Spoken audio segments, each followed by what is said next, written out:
My name's Andy. I'm the team leader for the Central Adelaide Mental Health Service in the non-acute psychosocial support and intensive crisis support package services. Well, I went from being a CRSW to team leader, so my day-to-days shifted quite a bit. Previously it was on the ground with clients a lot, and now I'm helping my team support clients in that same way.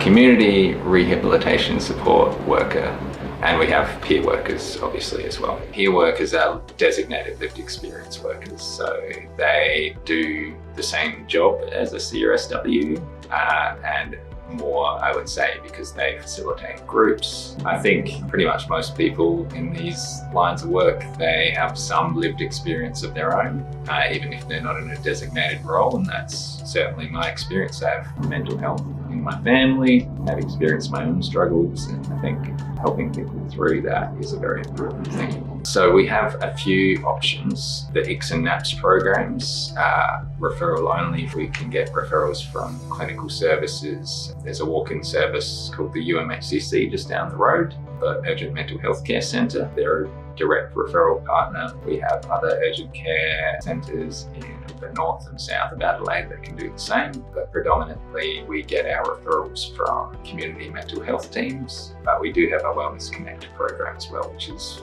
our federally funded program, and that is a self-referral pathway. We try to have a no wrong doors policy, so if somebody calls us up or sends us an email or something like that with a query, we always try to respond and point them in the right direction, even if our service isn't quite the right fit. So at the moment, we have a cooking group one week, we have a art group, and then it will be an outing, I believe, the following week. So it goes on a 3-week cycle. So the outings can be quite variable.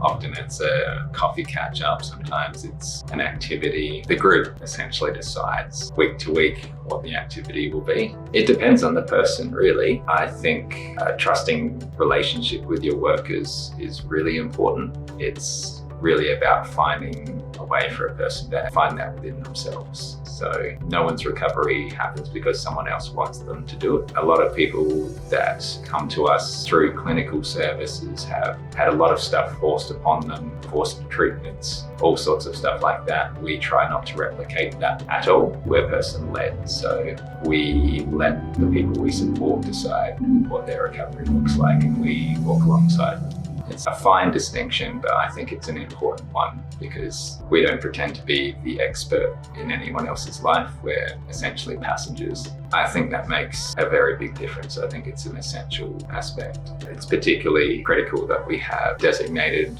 lived experience workers in our workforce. The value that that brings to the service is immense. I think it cuts through a lot of the noise and it gets right to the core of what we do.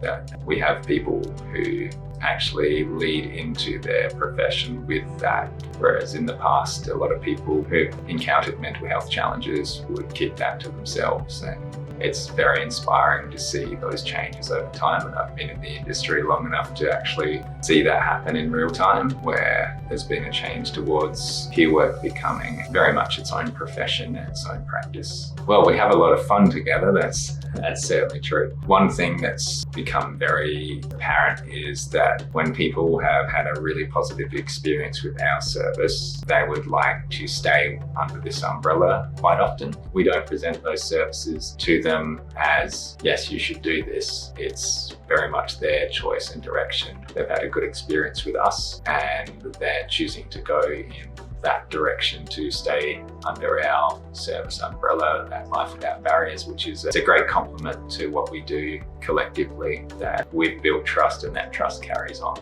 We give each other a lot of advice as well. We're just having all sorts of different experiences, and knowledge in the room is always really helpful. So yeah, even if the client isn't going on to another service under our organisation banner, everyone's always very, very willing to share their knowledge and experience to help us out if we have questions that they might know the answers to.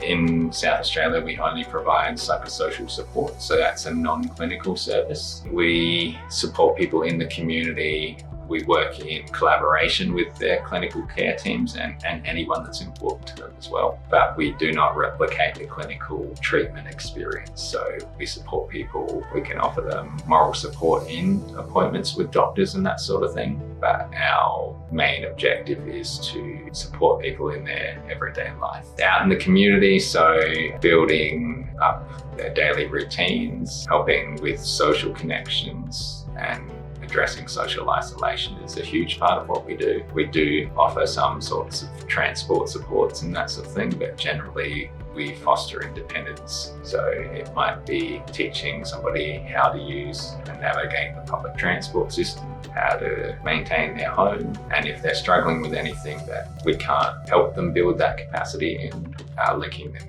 with the correct service that can do that longer term. It's a big part of what we do too. I think it's just very inspiring. I get to see people who've battled extreme adversity and not lost their spark, I suppose, their life spark. And it's very inspiring to see people who've come through so much and are still going through a lot, and they're not jaded, they're not broken, they may need a little help, but it's that human resilience that really, that's impacted me a lot. And I reflect on a lot of that in my own life, especially if you're having a hard day. And I think of all the other hard days I've seen other people have, and you just get up and keep going.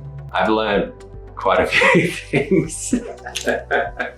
I think I've learned a lot about survival in hard times as well. So people who are doing it tough, again, their resilience, like they know how to get things that they need, be it ways to get around financial hurdles or ways to get food. Sometimes they may not know things and we help them connect with those sorts of services, but generally the street smart side of things is one of the areas that they've taught me a lot. Other sort of life lessons like creativity and channeling bad experiences into positive expressions, particularly working with people in their art projects and that sort of thing, where a lot of like deeply painful experiences that they may have gone through are expressed in a very beautiful way. I think turning difficult experiences into meaningful ones is probably the biggest lesson. Sometimes when people ask me what I do, they say, "Isn't that dangerous?" And there's a lot of dangerous aspects of work. Driving on the road is pretty dangerous, but generally speaking, people with mental health conditions have been some of the nicest and most decent people I've ever met. I would really like it if the general public knew that experience firsthand, because you don't ever see a news story about the really, really kind person with schizophrenia that did something very, very lovely. There's a lot of them. I would say, one of my favorites is a previous client of mine that's a very talented artist, very, very talented. And he didn't want to go out of his house. He actually struggled even to go to the supermarket on his own. And then slowly but surely, I would walk alongside him. We would go to the supermarket and then we'd go for walks out in public. And eventually he built up the courage to start joining an art group in his local area. And then after quite a while of convincing him to do that even, he entered his work into an art exhibition, and then he actually ended up being the poster for an exhibition the following year. So he has come a long way, and I was lucky enough to catch up with him again just the other day actually.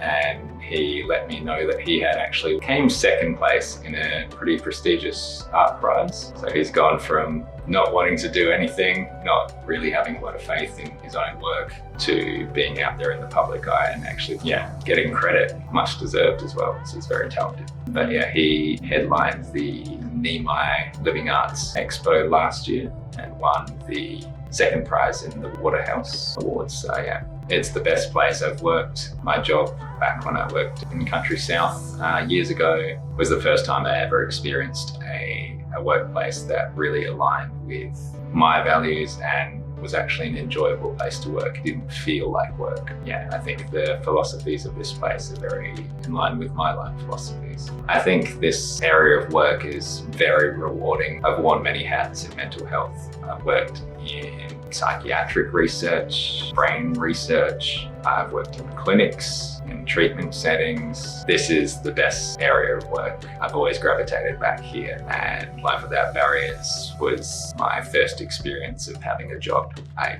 didn't hate and wanted to come to. I think it Yeah, it is an excellent place to work, particularly the mental health team. We're the best.